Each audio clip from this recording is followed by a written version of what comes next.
Paranoia and hysteria is sweeping across this country. I just did a segment talking about the people who believe that fireworks are being planted by the CIA to destabilize the Black Lives Matter movement, but also the police themselves are also facing a state of hysteria.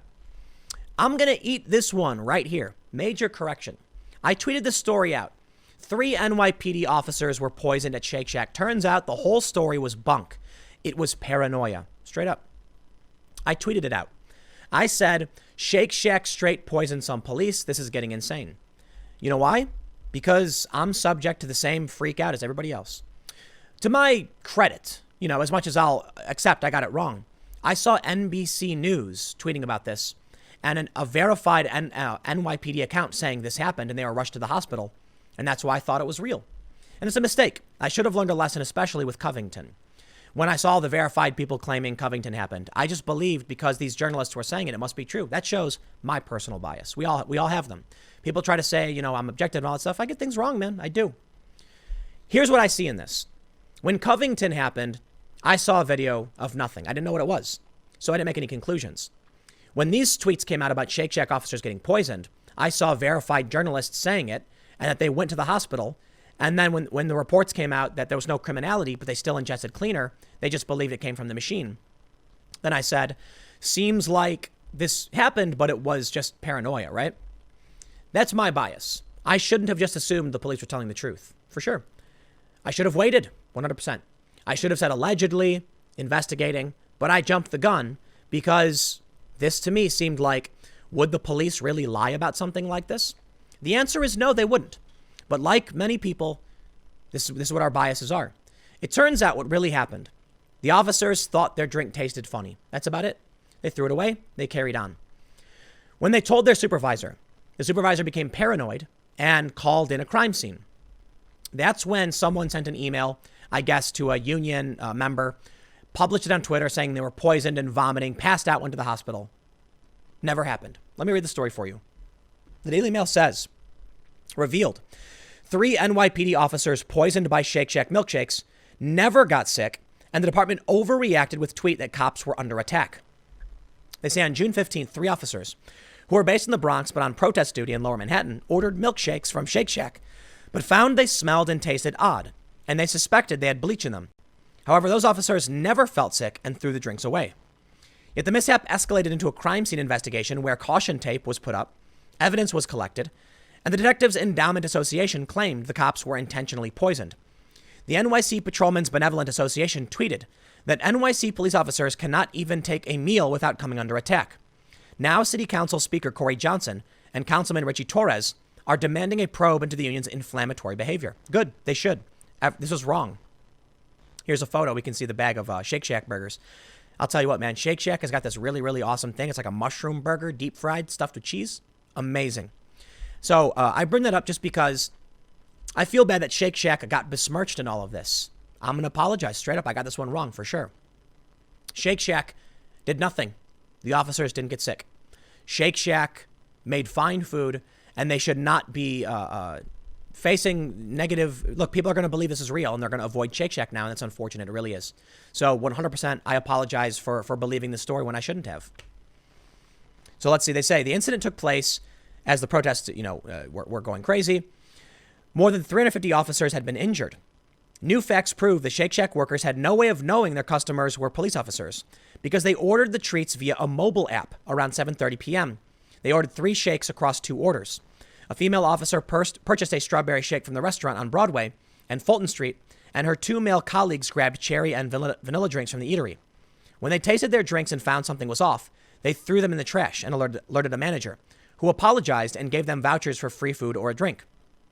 But the evening took a dramatic turn when they reported the incident to their sergeant. The supervisor responded by calling the emergency service unit to set up a crime scene and search for evidence by 9:20 p.m., about 2 hours after they got their orders.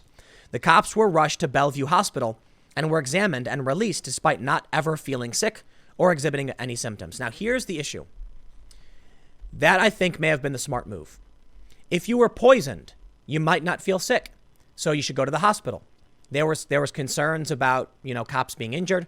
In Vegas, a cop got ambushed, shot in the head. Another cop had been killed in Oakland. So it makes sense. High alert. We can call it paranoia, but just because you're paranoid, it doesn't mean they're not after you. However, paranoia combined with a game of telephone results in fake news. It's unfortunate, but it happened. Somebody emailed the union, who then thought the story was confirmed, tweeted it out from a verified account. Then we heard from NBC and other outlets, every single outlet, that the investigation was underway and they went to the hospital. And people immediately made the assumption, if they went to the hospital, they must have been sick. This clearly must have happened. Turns out it didn't. They say the cops were rushed to Bellevue Hospital, even though they weren't sick. At the same time, a lieutenant from the Bronx sent out an email to the union stating that 6 cops started throwing up after drinking beverages they got from Shake Shack. Just not true. And here are the tweets. The Detectives Endowment Association said, tonight, 3 of our fellow officers were intentionally poisoned by 1 or more workers at a Shake Shack at 200 Broadway in Manhattan. Fortunately, they were not seriously harmed. I think there's going to be a defamation suit or libel, because this is not a statement of fact, and that's serious, and it's damaging Shake Shack's reputation. They say later on that there was no intentional harm. They issued an update.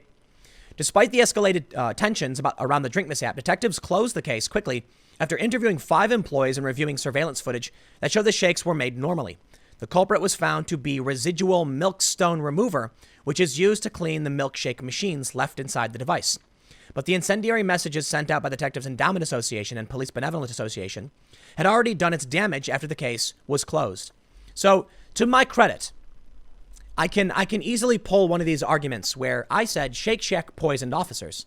I never said on purpose. Did I?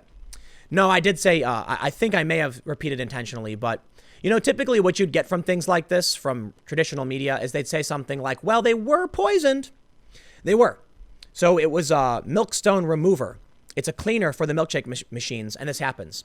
They need to make sure that after they clean it, they thoroughly rinse it, and then after they put the shake material in it, they clear it, right? So you might want to put water in it, clear it with water. This happens fairly often after cleaning machines. The first drink that comes out might have some residual cleaner in it, and it turns out that's what happened to the cops. But the cops ordered with a mobile app. No one saw them. And when they arrived, the drinks were already done. So this one, hysteria. You could argue, but there's no point in trying to pretend like the story was correct. They said it was intentional, and everybody jumped the gun. So again, apologies for getting the story wrong. Chief Rodney Harrison says, after a thorough investigation by the NYPD's Manhattan South investigators, it has been determined there was no criminality by Shake Shack's employees. So here's what I basically said. There was no criminality. Questions then emerged about how it could be that the cleaner got in their drinks anyway. But based on the mobile app, it stands to reason it was an accident.